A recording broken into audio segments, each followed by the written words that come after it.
Shalom, meus amigos, um bom dia a todos vocês nessa linda manhã na cidade santa de Jerusalém.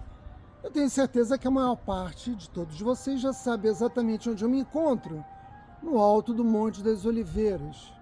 O Monte Scopus é mais alto que o Monte das Oliveiras, mas indiscutivelmente esse mirante oferece uma visão panorâmica da cidade de Jerusalém que é inigualável.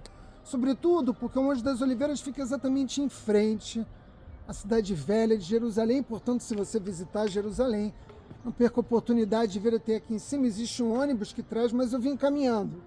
Parei de contar depois de 500 degraus e vim subindo pelo cemitério, que é o maior cemitério do mundo, agradecendo ao Criador pelo privilégio como judeu de viver em Israel, na cidade de Jerusalém, que foi a cidade que elegi como meu lar, e ter a oportunidade, uma vez que ainda tenho força nas minhas pernas, de poder visitar os lugares que eu tanto amo em nossa cidade. Estando aqui, o que eu desejo é compartilhar com vocês um pouco mais da imensa sabedoria da Torá. O povo judeu no mundo todo celebra Pêssah. E nós, nesse Shabat, quando abrimos o Sefer Torá, vamos fazer a leitura da Parashá de Pêssah. Os meus últimos 2 vídeos foram dedicados a Pêssah, e o vídeo de hoje eu também pretendo transmitir para vocês uma mensagem relacionada a Pêssah. Mas eu quero pedir particularmente que vocês não deixem de assistir o vídeo que eu publiquei ontem. Na verdade, eu gravei esse vídeo na quarta-feira, mas eu tive problemas para editá-lo e só consegui publicar ontem o vídeo que eu gravei lá dentro da cidade velha de Jerusalém, que é a mensagem mais importante de Pêssah que eu tenho a oferecer a vocês. Mas hoje, assim como eu já fiz em muitos outros vídeos, eu quero começar a nossa reflexão também com uma pergunta. Que pergunta é essa, Átila? Afinal de contas, qual foi o propósito de Akadosh Baruch Hu ao libertar o povo judeu do Egito? Afinal de contas, qual foi o propósito do êxodo? E 99% das pessoas, quando são questionadas a esse respeito, respondem: para libertar o povo judeu da escravidão, para salvá-lo da opressão e do sofrimento. Vocês podem fazer esse teste. 99% das pessoas respondem dessa forma. Ela não é uma resposta errada, mas ela é uma resposta absolutamente superficial, incompleta. Por quê, Átila? Porque a razão que fez a Kadosh Baruch Hu nos libertar do Egito, eu já vou dar um spoiler, eu já vou dar uma resposta a essa pergunta para que a gente possa refletir a partir dela. A principal razão que levou Ribono Shel Olam, o mestre do universo, a nos libertar foi criar um relacionamento com o povo judeu. Esse era o propósito. A libertação da escravidão, o alívio da opressão e do sofrimento imposto pelos egípcios ao nosso povo não era o objetivo. Eram medidas necessárias, mas não era o objetivo. E quando nós fazemos a leitura do Shema, muitas pessoas pensam que o Shema é só Shema Israel, Hashem Elokeinu, Hashem errado, mas não. O Shema é muito mais complexo e ele também traz o primeiro mandamento. Eu sou o Senhor teu Deus que te tirou da terra do Egito. Mas ele diz mais: para ser para você um Deus. Ou seja, a Kadosh Baruch Hu diz na Torá algo como: vocês, se referindo naturalmente a nós, o povo judeu, serão meu povo e eu serei seu Deus. Mas como Hashem pretendia promover, construir esse relacionamento, revelando-se, meus amigos, revelando o seu povo judeu. Como é que ele fez isso? Ele fez isso de muitas formas, mas enquanto nós ainda estávamos no Egito, ele fez isso através das pragas, das 10 macotes. Elas foram lançadas sobre o Egito para que vocês saibam que eu sou o seu Deus. Esse foi o objetivo de cada uma das pragas, porque veja, Kadosh Baruch Hu podia ter nos libertado com um simples estalar de dedos e feito desaparecer o Egito, ou simplesmente feito com que nós, nas asas da águia, parássemos sobre o Egito, fôssemos levados até a terra de Israel. Mas não foi assim que o povo judeu alcançou a liberdade, nós sabemos. Foi através das pragas. E vejam, cada praga procurou revelar alguma faceta do domínio de Hashem sobre o mundo. Era dessa forma que ele se revelava ao nosso povo. Por exemplo, a praga dos piolhos. Nós sabemos que os magos e feiticeiros do Egito tentaram reproduzir esse milagre, mas eles mesmos tiveram que reconhecer perante o faraó que eles não tinham poder para ter o controle sobre uma das menores criações de Hashem, que é o piolho. Mas Hashem, naturalmente, tinha esse poder. E por meio desse poder impôs, um duro decreto sobre o Egito. Uma outra praga, a praga do granizo flamejante com fogo, também mostrou que enquanto os egípcios possuíam inúmeras divindades, cada uma diferente, para cada força natural, o Deus de Israel, o Deus dos hebreus, não. Ele controlava até mesmo forças concorrentes.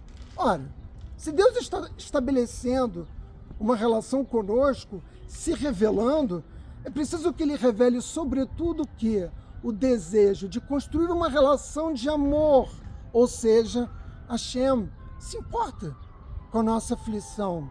E nós, israelitas, nós, o povo judeu, precisávamos sentir que Hashem estava cuidando de nós. Portanto, o alívio do sofrimento, a libertação da escravidão não eram os objetivos, mas apenas os meios para alcançar aquele que de fato é o verdadeiro propósito, qual? Estabelecer um relacionamento verdadeiro com Deus.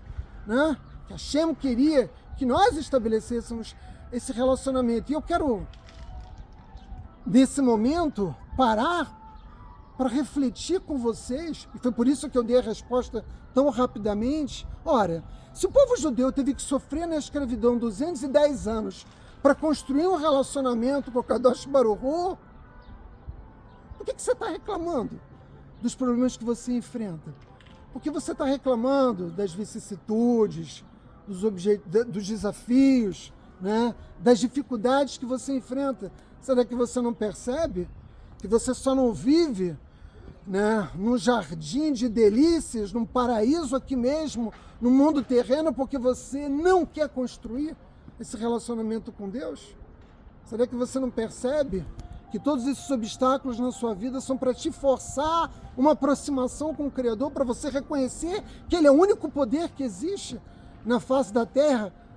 Acontece que a grande maioria das pessoas do mundo sofre exatamente por essa razão, porque não reconhece Hashem, porque não quer estabelecer um relacionamento com o Criador.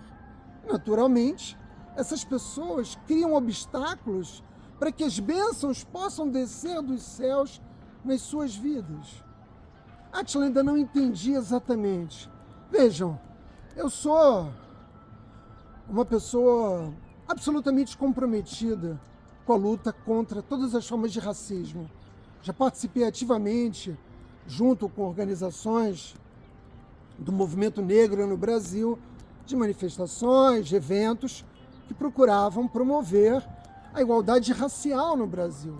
Afinal de contas, o antissemitismo, embora não possa ser comparado ao racismo próprio contra os negros, também é uma forma de discriminação.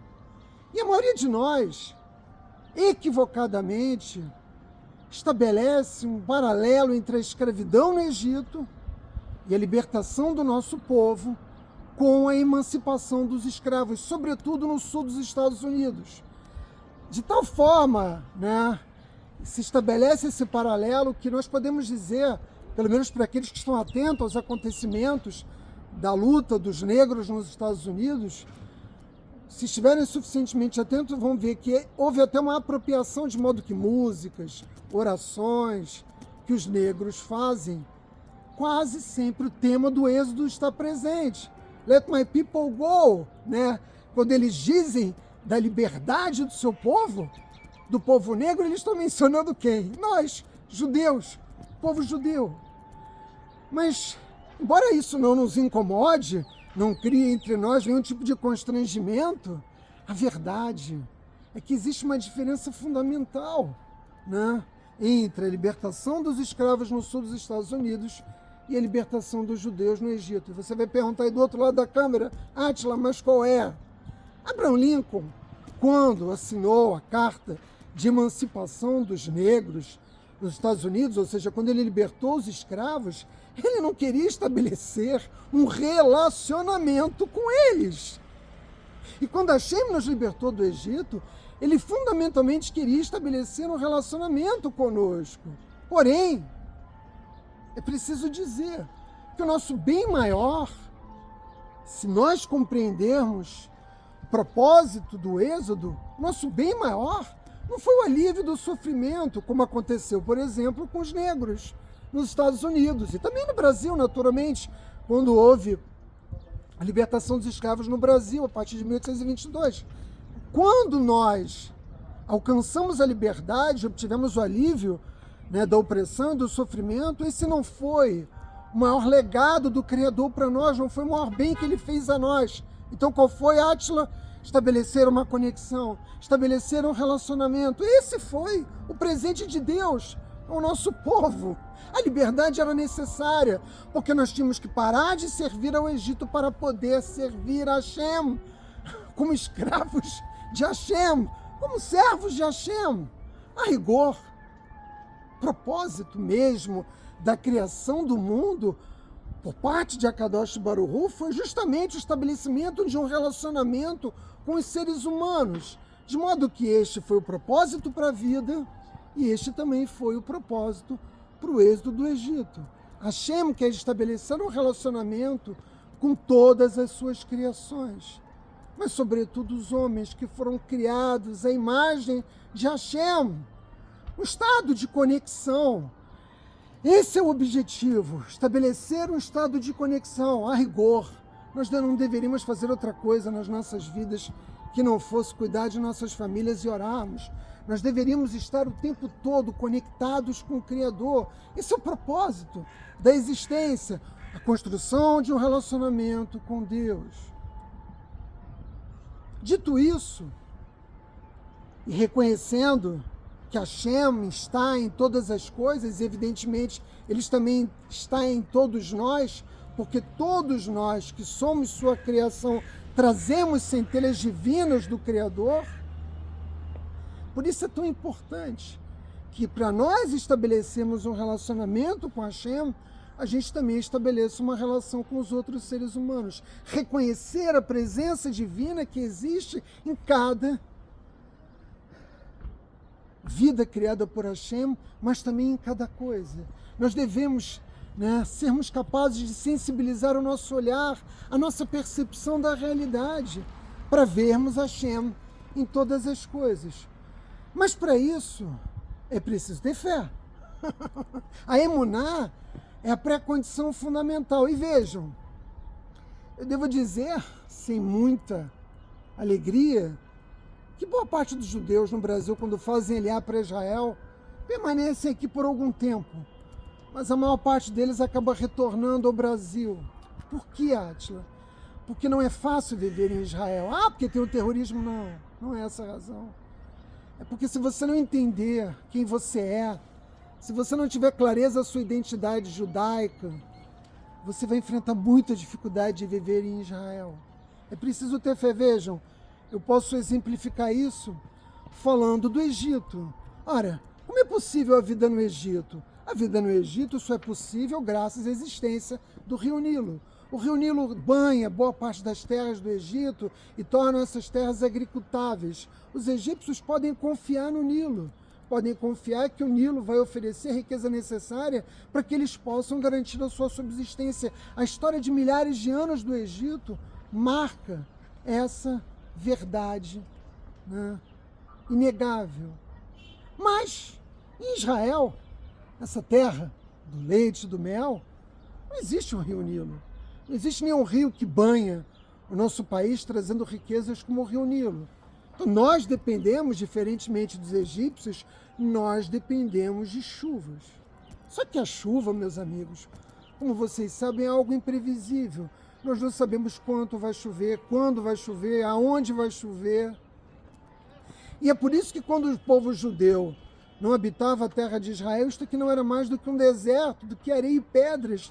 E por isso nenhum povo conseguiu prosperar nessa terra, nenhum império, porque essa terra só responde à presença do povo judeu. Mas não basta a presença física, não basta que nós estejamos aqui vivendo. É necessário que nós tenhamos fé para que nós possamos tornar, por meio da nossa fé, de fato, a terra de Israel, um jardim verdejante, com colinas e vales verdejantes. Para isso a gente precisa rezar, para isso a gente precisa pedir chuva, para isso a gente precisa pedir abundância. As vacas em Israel dão mais leite do que em qualquer lugar do mundo. O trigo plantado em Israel ele é mais produtivo do que em qualquer lugar do mundo.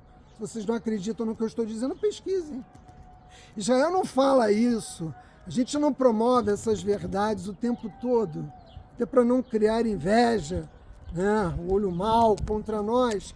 Mas a verdade é que quando nós vivemos aqui, vivemos com fé, nós tornamos o imprevisível em algo previsível. Cada vez que chove é uma festa, cada vez que chove é uma alegria, porque nós sabemos que o Criador nos ama e está ouvindo as nossas orações. Viver em Israel é viver num estado permanente de incerteza. Mas eu não me refiro à incerteza de poder levar uma facada pelas costas de um terrorista palestino. Eu me refiro à incerteza de termos água para beber, comida para nos alimentarmos. Tudo depende da nossa fé. E vejam, meus amigos, essa é a verdadeira liberdade. Você vai dizer, mas a imprevisibilidade, a verdadeira liberdade? É. Por quê? Porque quando nós não sabemos o que vai acontecer conosco e dependemos exclusivamente dos céus e reconhecemos esse estado de dependência, aí então nós somos livres. Está desempregado? Ora que você vai conseguir um emprego. Não está conseguindo ter filhos? Ore, constrói um relacionamento com Deus que você vai ser abençoado com a maternidade, com a paternidade. Você está com qualquer dificuldade de saúde? O Criador confere vida e morte. Ele não pode curar você. Tudo depende da nossa capacidade de imunar, de construirmos em nós esse sentimento de devoção ao Criador, de serviço, avodat Hashem contínuo ao Criador. Quando nós fazemos isso, Israel já se transforma no paraíso para cada um de nós. E essa é a razão pela qual esse foi o propósito de Hashem a nos libertar do Egito, para que nós agora não dependêssemos mais do opressor egípcio, mas dependêssemos de Hashem e só de Hashem, que é quem de fato possui poder real. E na medida que nós reconhecemos essa dependência, vamos reconhecer também o amor de Hashem, o mesmo amor que sustenta a vida de cada um de nós, meus amigos. Shabbat Shalom, Hag Pesach Sameach.